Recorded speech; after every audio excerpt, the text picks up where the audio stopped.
Salut à tous, j'espère que vous allez bien. On se retrouve pour une nouvelle vidéo. On va parler de vos 3 points faibles pour devenir riche et que faire pour accélérer. Donc c'est une vidéo importante si vous voulez connaître une véritable croissance dans différents domaines tels que l'immobilier, le business en ligne et l'entrepreneuriat. Donc on va faire un focus sur l'IMO, un focus sur le business en ligne et un focus sur l'entrepreneuriat. Mais avant de commencer cette vidéo, n'oubliez pas, ce dimanche à 20 h, on fait une web conférence spéciale IMO, business en ligne et entrepreneuriat aussi. Donc on va voir comment exploser dans ces 3 domaines.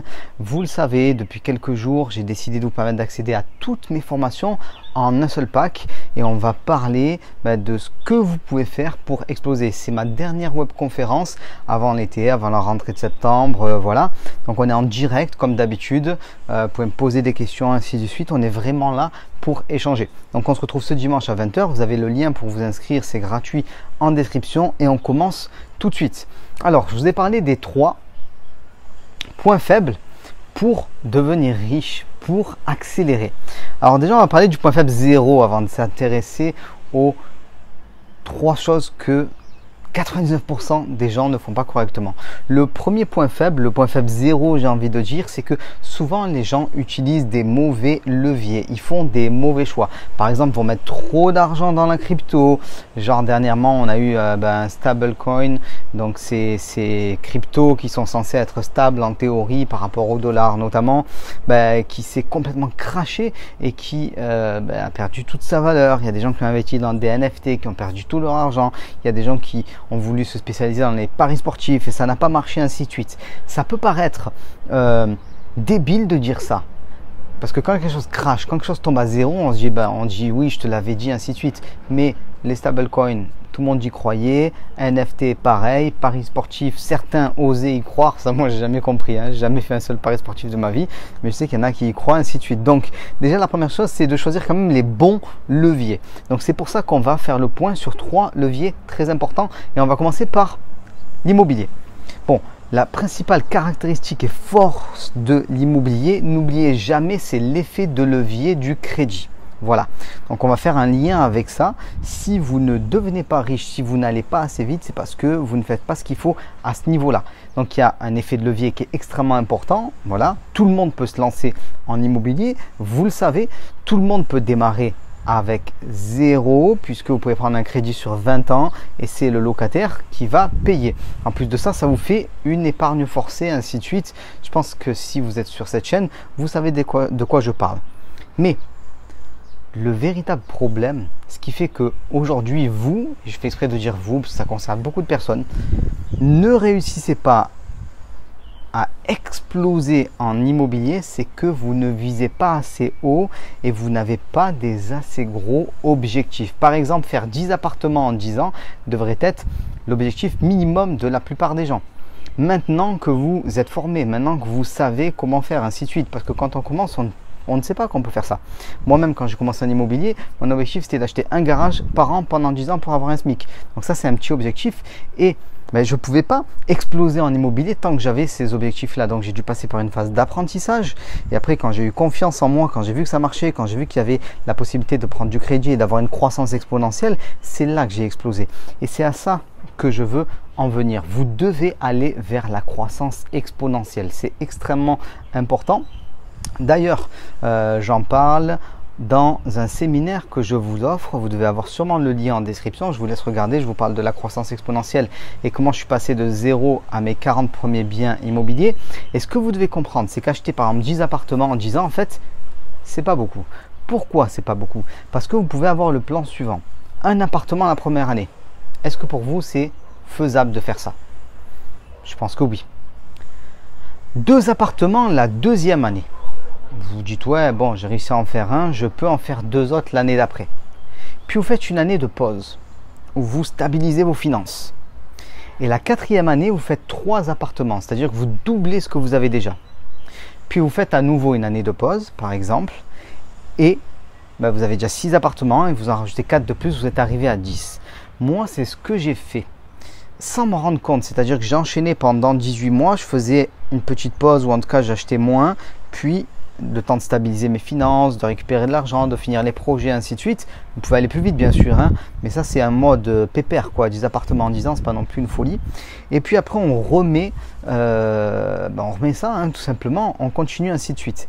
Et souvent, en fait, vous ne deviendrez pas riche parce que vous n'avez pas la volonté de faire les choses assez vite. Mais c'est normal au début parce qu'on a peur, on se dit je vais faire attention, je vais essayer de faire un appartement, peut-être deux, ainsi de suite. Vous devez voir gros. Donc ça, c'était la principale raison pour laquelle en immobilier, ça ne va pas avancer correctement pour vous, outre toutes les questions de savoir. Mais si aujourd'hui, vous n'êtes pas encore formé en immobilier, venez ce dimanche à 20 h. On se retrouve pour une formation complète. Maintenant, on va parler de business en ligne.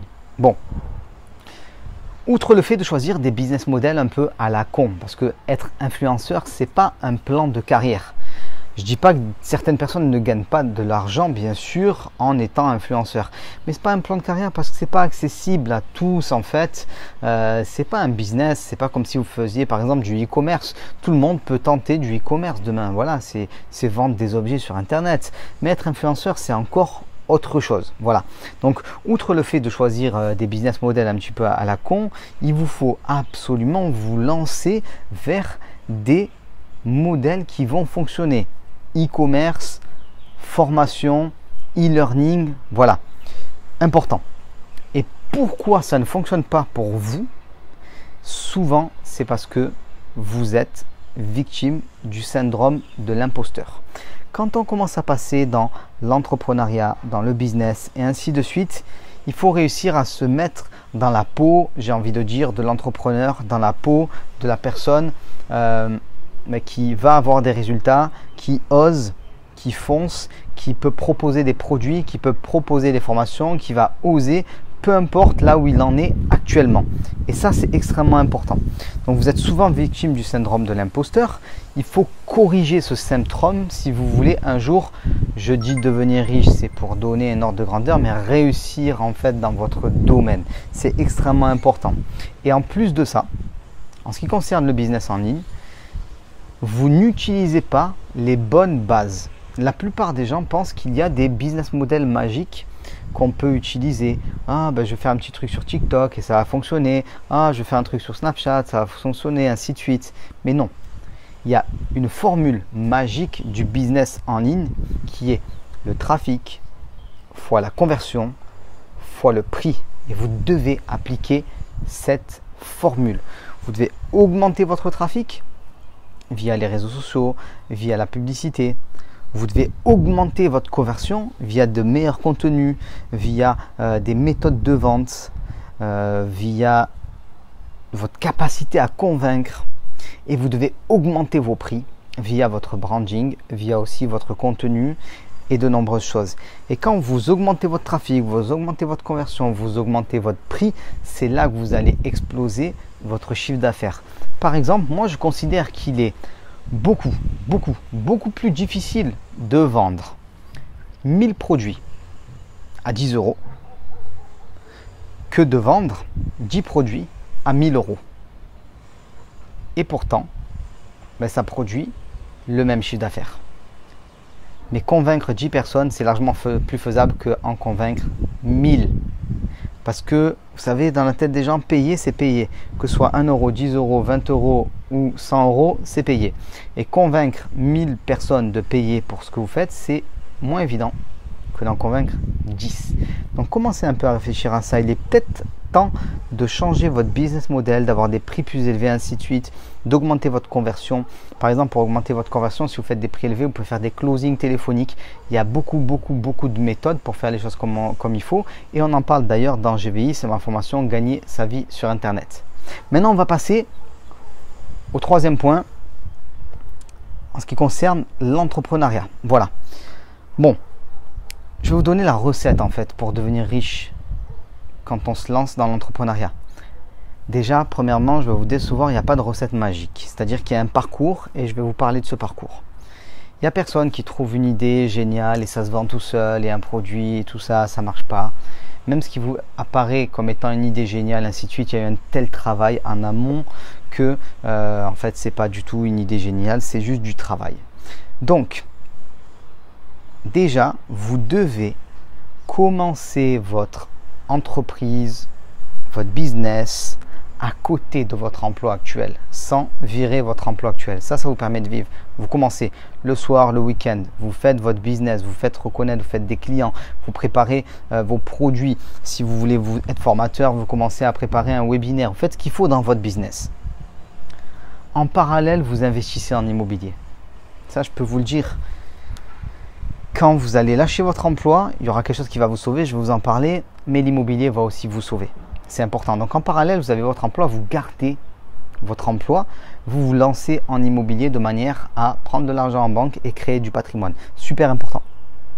Ensuite, vous pouvez envisager de quitter votre emploi quand vous avez déjà des résultats dans votre entreprise que vous venez de créer, que vous avez éventuellement déjà fait de l'immobilier parce que c'est très important.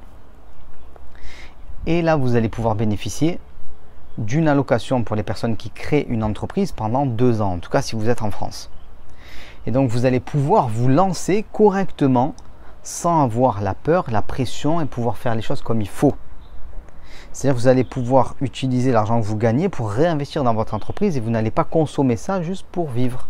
Puisque vous aurez fait ce qu'il faut en entreprise, vous aurez fait ce qu'il faut en immobilier, vous aurez fait ce qu'il faut au niveau des allocations que vous pouvez avoir et c'est là que vous allez vous mettre à fond dans le business et c'est là que vous avez une chance de faire quelque chose de gros avec votre entreprise. Si vous vous lancez comme ça un peu n'importe comment, vous plaquez votre emploi, vous n'avez rien préparé, ainsi de suite, sauf une idée géniale, ça peut marcher. Mais ça a marché une fois sur 100. Voilà.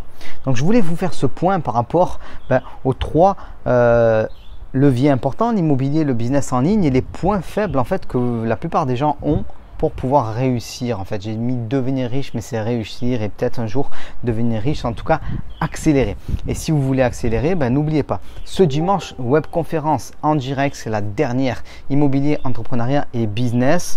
On va parler de ce qu'il faut faire pour réussir dans ces 3 domaines. Donc on se retrouve ce dimanche à 20 h. Ciao tout le monde.